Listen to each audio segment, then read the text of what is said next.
क्या समझते हो अपने आप को? बोलो, क्या समझते हो अपने आप को? बहुत कुछ। ठीक है, आप बहुत कुछ हैं और होना भी चाहिए, लेकिन सदा याद रखना है कि जब हम यहाँ नहीं थे तब भी ये दुनिया चल रही थी, और जब यहाँ नहीं होंगे तब भी ये दुनिया इसी तरह से चलती रहेगी। यानी हमारे होने या न होने से दुनिया को कोई फ़र्क नहीं पड़ता। हाँ, हमें पड़ता है, हमें पड़ता है दुनिया के साथ चलना है। तो हमें फ़र्क पड़ता है कि दुनिया कैसी है, कैसी हमें बनानी है और उसके साथ साथ चल रहे हैं। क्योंकि इस रंगमंच पर जब तक हैं तब तक अपना किरदार बहुत अच्छे से निभाना है। सिर्फ यही नहीं याद रखना कि बस हाँ कोई फ़र्क नहीं पड़ता। फ़र्क पड़ता है, लेकिन हम देखते हैं कि यहाँ से जाने वाला व्यक्ति चला जाता है और कुछ समय बाद उसके जाने की क्षतिपूर्ति हो जाती है। उसके किए कर्म यही रह जाते हैं, लोगों को प्रेरणा देते रहते हैं। तो वो तो यहाँ है ना, वो जो क्षति हम कह रहे हुई, वो तो अपने कर्मों से यहाँ पर वो इस तरह से छोड़ के जब अपने पद चिन्ह जाता है कि लोग उसे याद करते हैं, उसे फॉलो करते हैं, प्रेरणा लेते हैं, तो वो यहीं रहता है। लेकिन शरीर चला जाता है और एक नया शरीर धारण करता है, और इस तरह से जो है ये दुनिया का रंगमंच चलता रहता है।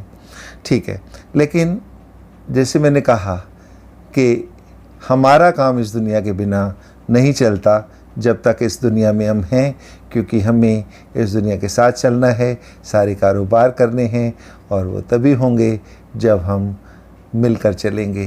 तो इसलिए हमें फ़र्क पड़ता है। तो हम ऐसी दुनिया बनाएं, अपने आसपास कम से कम ऐसी दुनिया बनाएं कि जिसके साथ हमारा व्यवहार है वह उत्तम हो, और लोग भी हमसे जुड़ते चले जाएं। उस उत्तम व्यवहार की वजह से तो ये धीरे धीरे एक बड़ा परिवार हमारे जो संबंधियों का है वो बनता चला जाता है और हम आगे बढ़ते हैं। अब देखिए, जो भी हमें कार्य मिला है इस जीवन में, हम कुछ भी करते हैं, कोई प्रोफेशन तक पहुंचते हैं बचपन से हम बड़े होते होते, तो उसके लिए हमें ये मानना चाहिए कि इसके लिए हमें परमात्मा ने चुना है और वो कार्य हमें सौंपा है जो कि हमारे लिए बहुत अच्छा है। हाँ, यदि उसमें मुश्किलें भी आई हैं, आती रहती हैं, तो उसके लिए भी परमात्मा हमारा साथ देते हैं, क्योंकि उन्होंने चुना है ना। जिस तरह से निर्देशक एक कलाकार को चुनता है, उसके लिए कई बार बहुत कठिन होता है उस किरदार को निभाना, लेकिन निर्देशक उसकी सहायता करता है, उसे बताता है कि इस तरह से जो है आप इसको कीजिए तो ये बहुत स्मूथली हो जाएगा। तो इसी तरह से परमात्मा भी हमारा हाथ पकड़ के हमसे काम करवा लिया करते हैं। तभी तो उन्हें करण करावनहार कहा जाता है ना, कि करते वही हैं लेकिन हमें निमित्त बनाकर भेजा है। और इसी निमित्त भाव से हमें सारे कार्य करते हुए प्रभु के प्रति, परमात्मा के प्रति जो है धन्यवादी रहना चाहिए कि वो हमारा हाथ पकड़ कर चलता है। तो हमें अपना हाथ परमात्मा के हाथ में दिए रखना है, जैसे कि एक छोटा बच्चा महसूस करता है जब उसका हाथ माता पिता के हाथ में होता है। जब कोई कठिनाई भरी स्थिति आती है तो एकदम और भी नज़दीक हो जाता है। ऐसा ही हम करते हैं ना, कि जब मुश्किल आती है तो हम परमात्मा के और नज़दीक हो जाते हैं, उन्हें और ज़्यादा याद करते हैं। तो हमेशा तो करना ही है, और जब भी कोई कठिन परिस्थिति आए तो बस वो तो तैयार खड़े हैं, बुलाने की देर है, और कार्य उनका ही है। हम तो निमित्त भाव हैं, तो उन्हें पूरा करवाने आना ही होगा। और बस हमें तो जैसे ही कोई कार्य मिले कि ये आपको करना है, तो हमें उसे सहर्ष स्वीकार करना चाहिए, ये मानकर कि परमेश्वर हमारे साथ है और ये कार्य हुआ ही पड़ा है। तो हम उस कार्य को बहुत आसानी से पूरा कर लेंगे। और जब कोई हम कार्य करते हैं और उसको हम ये मानकर चलते हैं कि ये खुदा की इबादत है, तो वो खुद आएगा ना।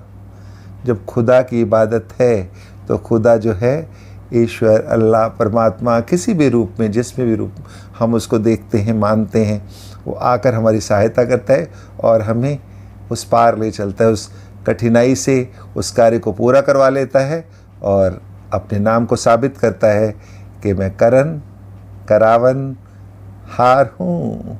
और हम निमित्त मात्र उस कार्य को पूरा करने वाली कठपुतलियाँ कह लीजिए, क्योंकि रंगमंच है ना, इसलिए मैंने कठपुतली का वर्ड यूज़ किया। तो इस तरह से हम उन सभी कार्यों को खुदा की इबादत उसको अर्पण करते चलें। जो भी उसका फल है, जो भी कार्यफल हमें मिला है, कर्म फल मिला है, उसको करने से उसको हम प्रभु अर्पण करते चलें। और अगर हमें मुबारकें और खुशामदीदें और प्रशंसा मिलती है तो उसे सहर्ष स्वीकार करते हुए प्रभु अर्पण करते चलें, और हम सदा उसके ऋणी रहें कि उसने हमें ये प्रशंसा का पात्र बनाया, और हम उसकी इबादत में उसके साथ खुद उसके साथ रहते हुए काम करते हुए कितनी आसानी से सब कार्य को पूरा कर लेते हैं। अब जब भी कोई कार्य हमारा संपन्न होगा तो तब भी परमात्मा की याद, और शुरू करते वक्त भी परमात्मा की याद। तो अपने आप इस बीच में, इस दौरान जब ये कार्य चल रहा होगा तो हम कर्मयोगी होकर कार्य कर पाएंगे और सदा हमारे साथ बने रहेंगे और हमारे कार्य संपन्न होते रहेंगे। आज जो हम कार्य कर रहे हैं वही हमारे आगे आने वाले समय के लिए हमारा भाग्य बन जाता है, प्रारब्ध बन जाती है। तो जो भी आज हम कार्य कर रहे हैं उसको निमित्त भाव से करें, परमात्मा को याद करते हुए करें, और ये ध्यान रखें कि वो कार्य हमें परमात्मा ने ही सौंपा है, और ये कार्य सौंपना ही एक तरह से परमात्मा की तरफ से हमारे हाथ में हमारे भाग्य को लिखने की कलम थमा देने के समान है।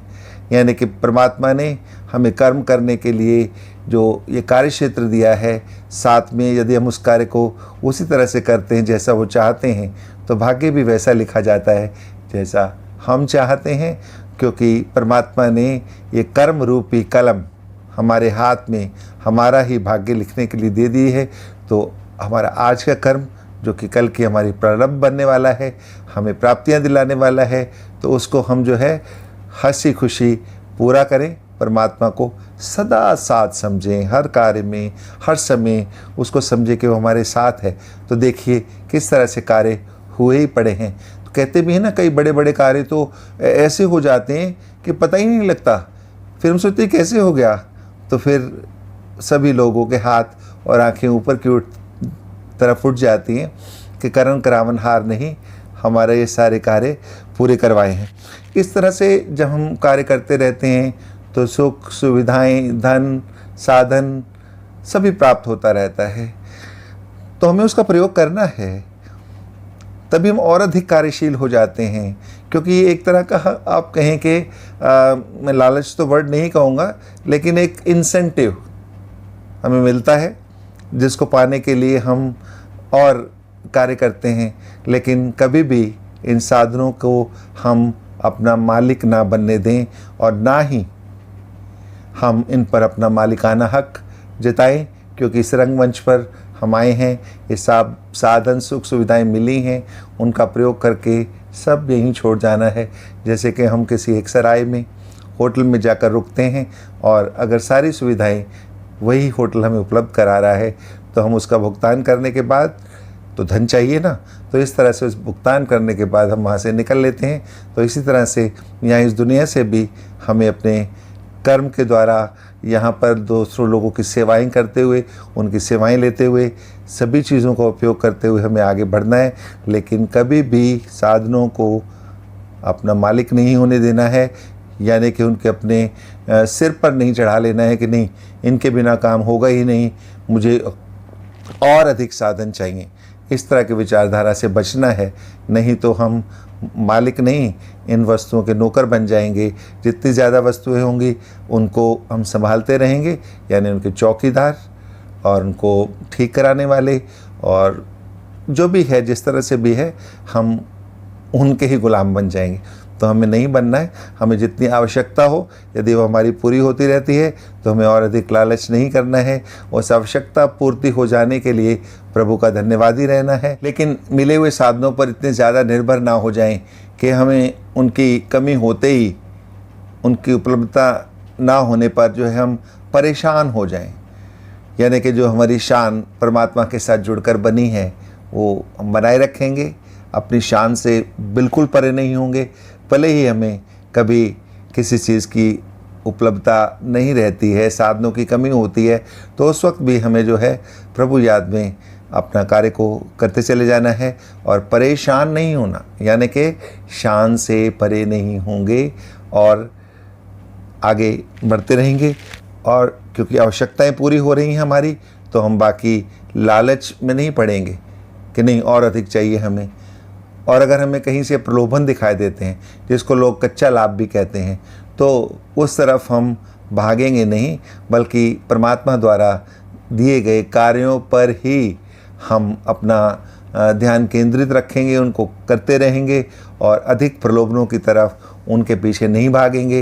ये नहीं देखेंगे कि और लोग क्या कर रहे हैं, मैं क्या कर रहा हूँ, वो ज़्यादा महत्वपूर्ण है, क्योंकि मुझे तो वो कार्य परमात्मा ने दिया है और वो कार्य एक तरह से मेरे भाग्य लिखने की कलम है, तो उसको ही मैं करूँगा और अपने भाग्य को और उत्तम बनाऊँगा। तो आगे बढ़ते हैं। अब चैनल के लिए आपसे कहने का हो कि चैनल को भी आगे बढ़ाइए, ठीक है। आपका साथ भी चाहिए, इस दुनिया का साथ चाहिए ना। भले ही जो है हमें इस दुनिया से चले जाने के बाद और हमारे आने से पहले ये दुनिया चलती रही, चैनल चलते रहे, सब कुछ होता रहा, होता भी रहेगा, लेकिन अब इस वक्त इस रंगमंच पर आप मेरे साथ हैं, तो आपको चैनल सब्सक्राइब करना है, लाइक करना है। दुनियावी रस्म है ये, उसको निभाना है और शेयर और लाइक करें। तो और भी धन्यवाद। फिर मिलेंगे हंसते खिलखिलाते परमात्मा की याद में। दिल से सुने जा। धन्यवाद।